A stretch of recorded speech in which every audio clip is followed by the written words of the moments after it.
Monsieur le Président, voici les faits.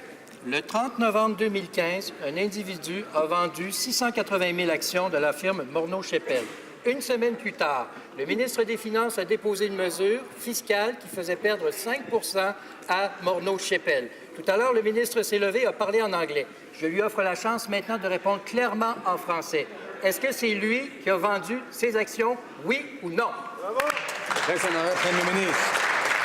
Monsieur le Président, ce qu'on est en train de voir, c'est le dilemme dans lequel se trouvent les députés d'opposition. Ils ne peuvent pas nous critiquer ou même nous attaquer sur notre bilan économique qui est extrêmement positif pour les Canadiens, pour la classe moyenne. Donc, ils décident de se lancer dans une campagne de salissage tout en se cachant derrière le privilège parlementaire, en ne pas répétant leurs allégations en dehors de cette Chambre. Alors, je sais que les Canadiens s'attendent à mieux de tous les députés dans cette Chambre, y compris les députés d'opposition, et on va voir s'ils vont commencer à livrer la marchandise.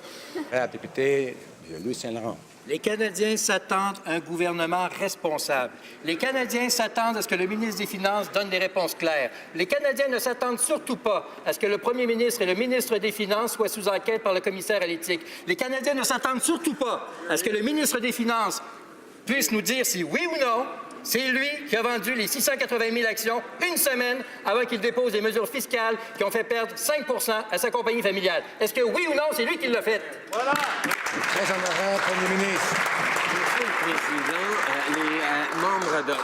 les députés dans cette Chambre et tous les Canadiens vont voir que le ministre a déjà répondu à cette question.